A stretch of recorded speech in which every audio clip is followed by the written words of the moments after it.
आज शनिवार का दिन है, जिस दिन अपन इस दरिद्रता से मिलने के लिए पीपल के पेड़ के नीचे आए हैं। हिंदू धर्म में ये दिन पीपल के वृक्ष के लिए पूजनीय होगा। जो भी शनिवार के दिन पीपल के वृक्ष की पूजन करेगा, दूध चढ़ाएगा या मिष्ठान का भोग लगाएगा, लक्ष्मी और नारायण उसके घर में प्रवेश कर जाएगा। लक्ष्मी और नारायण उसके घर में प्रवेश करेगा। इसलिए नियम बनाया। कौन से दिन का? शनिवार। लक्ष्मी जी बोली, नारायण आपने तो एक दिन का वार लिख दिया। शंकर जी ने 7 वार बनाए हैं, रविवार, सोमवार, मंगल, बुध, गुरु, शुक्र और शनि। ये शिव जी ने बनाए। अब एक दिन आपने अपना बना लिया, बाकी के दिन अगर कोई इस पीपल के वृक्ष के नीचे आएगा और यहाँ तो दरिद्रता बैठी है, तो उसका क्या होगा? भगवान नारायण बोले, सुन दरिद्रता, तेरे से एक विनती है, अगर कोई भी मनुष्य इस पीपल के पेड़ के नीचे अगर 7 दिन में आता है और उसके हाथ में अगर कोई सामग्री होती है तो तू उसके घर में प्रवेश नहीं करेगी। नियम है पीपल के वृक्ष का, या तो पानी का लोटा लेकर जाओ, कुंकू का चोपड़ा लेकर जाओ, शक्कर लेकर जाओ, या पेड़ के नीचे चींटी को डालने के लिए आटा ले जाओ, पर खाली हाथ पीपल के वृक्ष के नीचे कभी मत जाओ, कभी नहीं जाओ। खाली हाथ जाओगे तो दरिद्रता तुम्हारे घर में प्रवेश करेगी। दरिद्रता उठकर खड़ी होकर बोली, नारायण तुमने अपनी मनमानी करी है, एक दिन मुझे भी मेरा चाहिए। भगवान ने कहा, बोल कौन सा दिन चाहिए? दरिद्रता कहती है, रविवार के दिन इस पीपल के वृक्ष के नीचे मैं दिन भर नृत्य करूं, इसमें रहूं, और जो यहाँ आए रविवार को मैं उसके घर में प्रवेश करूं। भगवान ने कहा, ठीक है। दरिद्रता, रविवार का दिन एक ऐसा दिन रहेगा जिस दिन तू इस पीपल के वृक्ष के नीचे नृत्य करेगी, और जो आएगा इस पीपल के वृक्ष के नीचे तो उसके साथ प्रवेश करेगी। मैंने तुझे वर दिया। इसलिए हमारे यहाँ केवल पीपल का वृक्ष अगर दीवार में भी लग जाता है ना, किसी की फैक्ट्री की दीवार में, किसी के घर की दीवार में पीपल का वृक्ष अगर लग जाता है, पीपल का पौधा लग जाता है, उसको कितना भी तोड़ लो वो वापस लग जाएगा। फिर तोड़ोगे फिर लग जाएगा। अगर पीपल के पौधे को तोड़ना है तो केवल रविवार का दिन एक नींबू, एक मिर्ची और बमूल का कांटा, ये 3 चीजें रखने के बाद में आधे घंटे बाद रविवार के दिन पीपल के पेड़ को उखाड़ कर फेंक दो। दूसरी बार कभी पीपल दीवार में लगता ही नहीं है, कभी नहीं लग सकता। केवल एक रविवार का, केवल एक संडे, इतवार का। घर में दीवारों पर अगर पीपल लग भी गया है, इसलिए पीपल के वृक्ष को उखाड़ने का, अगर घर में पीपल लगा हुआ है या पीपल का पौधा हमारे घर में लग गया, उसको उतारना, निकालना, लगाना, तो पीपल के वृक्ष को अगर निकाला जाता है तो रविवार के दिन, और अगर पीपल के वृक्ष को कहीं लगाया जाता है तो सोमवार के दिन या मंगलवार के दिन, बुधवार के दिन, इन दिनों में लगा सकते हैं पीपल के वृक्ष कहीं लगाना। शनिवार का दिन एक ऐसा दिन होता है जिस दिन पीपल के वृक्ष को कहीं जाकर लगाया नहीं जाता, क्योंकि शनिवार के दिन पीपल के वृक्ष के नीचे लक्ष्मी रहती है। हम अपने हाथों से अगर पीपल का वृक्ष किसी दूसरी जगह पर शनिवार को रोपित करते हैं तो हमारे घर की लक्ष्मी अपने घर से छिन्न होकर चली जाती है। इसलिए शनिवार के दिन पीपल लगाया नहीं जाता, किसी के घर जाकर उसको वापस पलटा नहीं जाता। लग गया उसको डाल। प्रभु मेरी धर्म पत्नी को कहाँ रखूं आप बताओ? वो तो जहाँ यज्ञ होता है, अनुष्ठान होता है, दान होता है, पुण्य होता है, सत्कर्म होता है, वहां जाने को तैयार नहीं। अब करूं क्या? भगवान ने बोला, एक काम करो। दुर्वासा जी बोले, जिसके यहाँ रात्रि में बर्तन झूठे पड़े रहते हो उसके घर में इस दरिद्रता को लेकर तुम प्रवेश कर जाना। जिसके यहाँ रात्रि में बर्तन झूठे पड़े हो वहां लेकर प्रवेश कर जाओ। दूसरी जगह दुर्वासा जी बोले, जो स्त्री घर में दोपहर के समय पर सो रही हो उसके घर में इसको लेकर प्रवेश कर जाइए। जो स्त्री दोपहर के समय में घर पर सो रही हो, इस दरिद्रता को लेकर प्रवेश कर जाइए। तीसरा, जिसके यहाँ पर दरवाजे पर कांटे वाले पौधे लगे हों उस घर में इस दरिद्रता को लेकर प्रवेश कर जाइए। दरिद्रता, कितनी सुंदर बात कही है। दाता और विधाता, कौन कौन? दाता और विधाता, लक्ष्मी और दरिद्रता के सगे भाई हैं। कौन कौन? दाता और विधाता। दाता को फिटकरी प्रिय है, विधाता को नमक प्रिय है। ये दोनों हमेशा लक्ष्मी को और दरिद्रता को दोनों को समझाते थे, दोनों में प्रेम बढ़ाते थे। आज भी हिंदू धर्म की रीति है। यहां तो ठीक है, जिसके यहां पर भी अगर थोड़ी सी भी परेशानी होती है, थोड़ा सा क्लेश होता है, अशांति होती है, लक्ष्मी नहीं टिक रही हो, काम नहीं बन रहे हो, बहुत प्रयास करा जा रहा हो और हमारा कार्य नहीं होता, तो क्या करते हैं? फिटकरी और नमक को पानी में डाल देते हैं और घर में पोछा लगा देते हैं। आप लोगों ने आजकल फेसबुक पे भी पढ़ा होगा, व्हाट्सएप पे भी पढ़ा होगा। तो क्यों लिखा उसमें? उसका कारण ही केवल इतना है कि दाता और विधाता की प्रियता उसमें। माता ख्याति के जो 4 बच्चे हुए, इसमें जो 2 लड़के हैं, दाता और विधाता, उसकी प्रियता उसमें, उसकी पूर्णता उसमें। अब दुर्वासा जी बोले अपनी धर्म पत्नी को वहां लेकर, जहां कांटेदार पौधे लगे हों वहां पर लेकर प्रवेश कर जाइए। कांटेदार पौधों में उस दरिद्रता का निवास हो गया। कितना विचित्र कथा यहां वर्णन करी है। श्रीमद् भागवत के अंतर्गत जो वर्णन किया कि मृत्यु निश्चित है, रोग ऐसा शनि महाराज के कारण हो गया हो, अच्छे काम करते करते उल्टे हो रहे हैं, होते हैं किसी किसी के साथ में, विपरीत परिस्थितियां आ जाती है, अच्छा करने जाओ बुरा हो जाता है, अच्छा कर्म करने जाओ बुरा हो जाता है। तो पीपल के वृक्ष की जो छाल होती है, छाल देखिए, पीपल के वृक्ष में जो छाल लगी होती है, उस छाल को घिसकर चंदन बनाकर भगवान शंकर का स्नान कराकर, अभिषेक कराकर, पूजन कराकर, पूजन कराने के बाद में पिपलेश्वर महादेव का नाम लेकर, कौन से महादेव?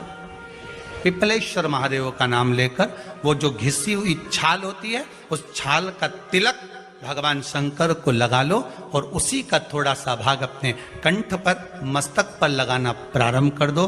धीरे धीरे जो विपरीत दशा है वो सुधरना प्रारंभ हो जाती है। पर नाम याद रखना, पिपलेश्वर। काशी में जो शिव जी की स्थापना कौन ने करी? काशी में जो शंकर भगवान बैठे उनकी स्थापना करी थी शनि महाराज ने। किसने करी थी? शनि महाराज ने। क्योंकि भगवान शनि महाराज को उनकी माता के द्वारा श्रापित हो गए और शनि महाराज कांपने लगे। शनि महाराज कांपते कांपते, मैं जाऊं तो जाऊं कहां, करूं तो करूं क्या? महाराज, शनि महाराज दौड़े और दौड़कर भगवान भोलेनाथ के पास पहुंचे। हे शंकर, त्रिकालदर्शी, कैलाशी, अविनाशी, कृपा करिए बाबा भोलेनाथ, कृपा करो। क्योंकि दुनिया में 33 करोड़ देवी देवता हैं जिनको शनि लग सकता है, केवल एक, किसको छोड़कर? शिव को छोड़कर। राम जी को शनि लगा तो 14 वर्ष वनवास चले गए। कृष्ण को शनि लगा तो मथुरा छोड़कर द्वारका चले गए। शनि लगा। हनुमान जी को शनि लगा तो गुफा में बैठकर राम राम जपना पड़ा। शनि सबको लगता है, केवल शनि नहीं लगता तो एक मेरे महादेव को, मेरे भोले बाबा को नहीं लगता।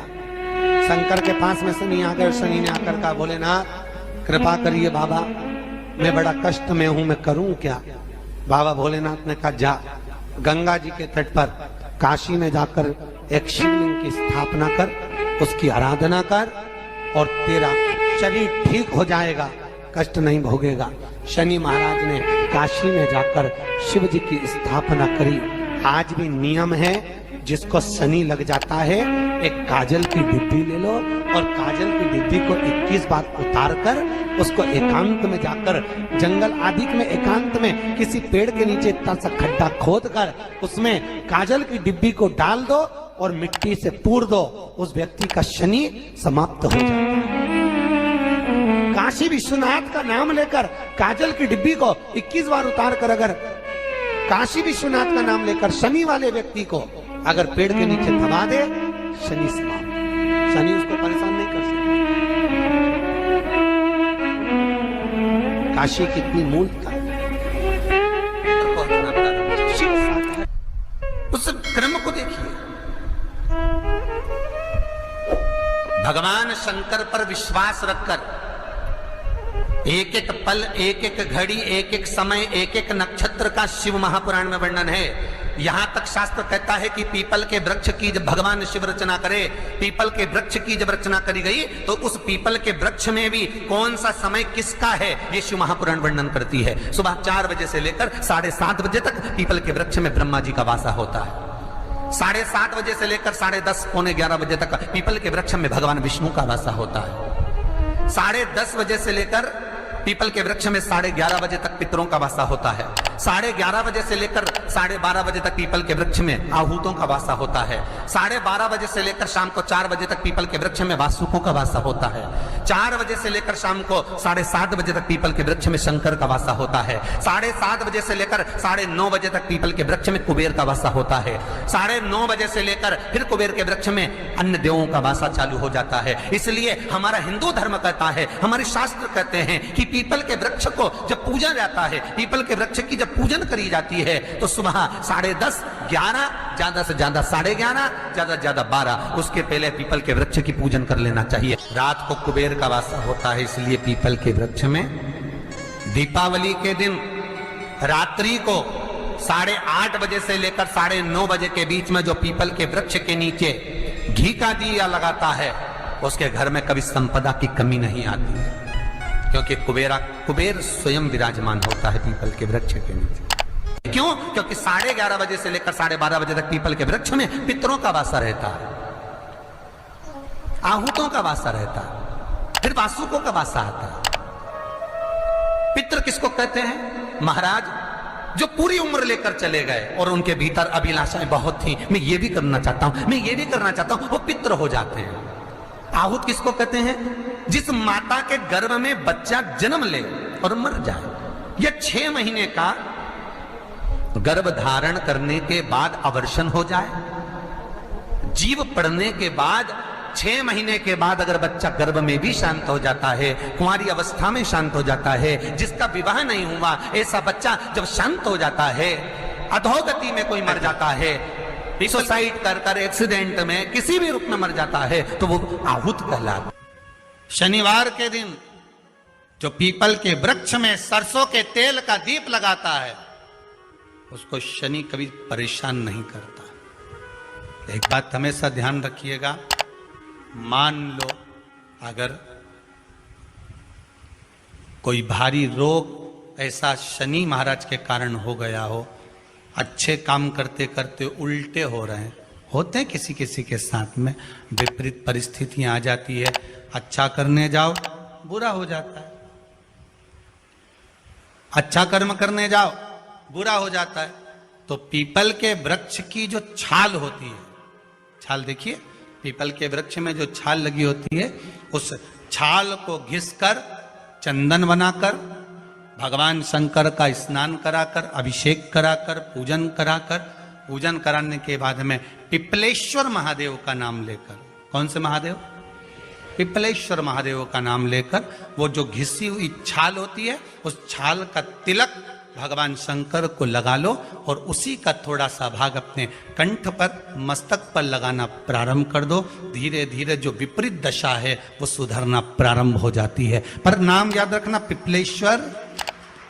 जम कितना भी दुख, विपदा, कष्ट सम्मुख में खड़ा हुआ हो, कितना भी दुख, पूंजी धन की अगर आपको कमी पड़ रही है और ऐसा लग रहा है कि मेरे पास में कुछ भी नहीं, हम तो यहाँ तक कहेंगे कोई मकान बना रहे हो, बेटी का विवाह कर रहे हो, बेटे का विवाह कर रहे हो, कोई अच्छा कार्य कर रहे हो, धन संपदा की भी कमती दिखे तो समय पर कांता भगवान का स्मरण कर, कांता चक्र का स्मरण कर, शिव और नारायण का नाम लेकर, एक बेलपत्र, एक शमी पत्र, एक श्वेत पुष्प, एक लाल पुष्प, दोनों हाथ में लेकर भगवान शंकर के अशोक सुंदरी के स्थान पर अगर समर्पित करा जाए तो संपदा की भी कमी नहीं आती। वो कांता चक्र है जो नारायण के। यहां तक शिव महापुराण की कथा कहती है, अगर कोई विद्वत ब्राह्मण ने आपको बताया है कि आपके घर में पितृदोष है,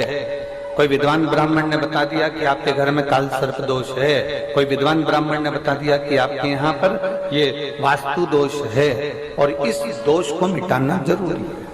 कोई ने आपको बताया, उस समय पर हमें घबराना नहीं।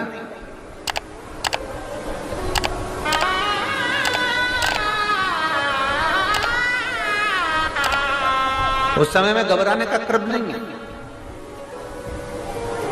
कहते हैं पीपल का जो जल झड़ता है पीपल के वृक्ष से, आप लोगों ने कभी देखा है कि नहीं देखा, वो हमको नहीं मालूम।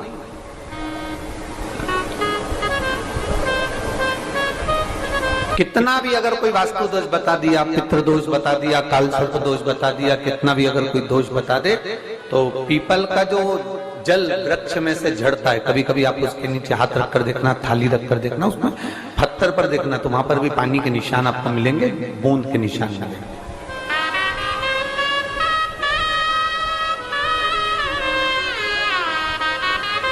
मात्र उस पीपल के वृक्ष के जल की एक बिंदी, एकमात्र बिंदी,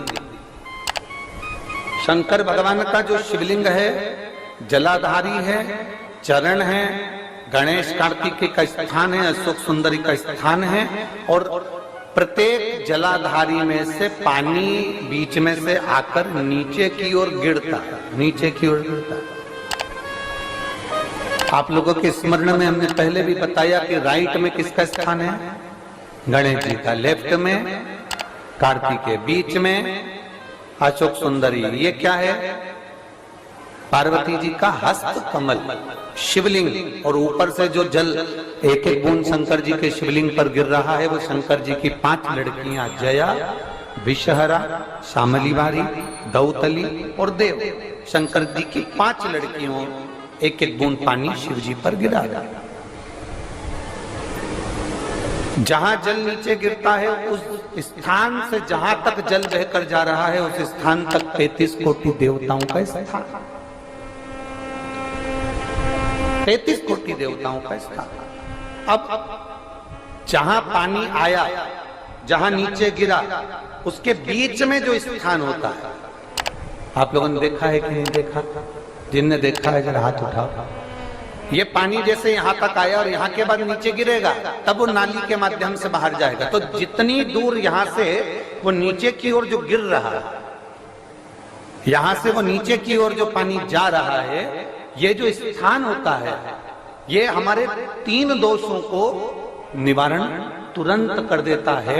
एक हमारा पितृदोष, एक हमारा काल सर्प दोष, और एक हमारा वास्तु दोष का निवारण ये तुरंत करता है। और ये तो हमने केवल आपको शिव महापुराण के माध्यम से बताया कि ये 3 दोष का निवारण कर देता है, पर यदि कभी आप ध्यान से लिंग पुराण को पढ़ेंगे,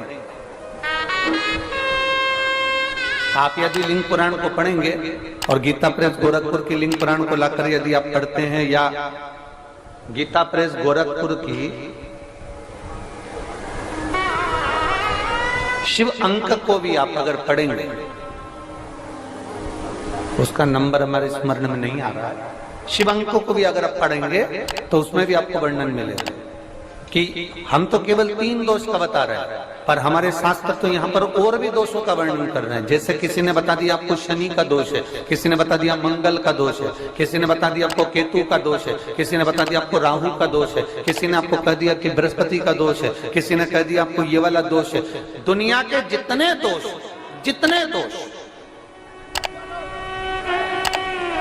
पीपल के वृक्ष के झड़ता हुआ जल की एक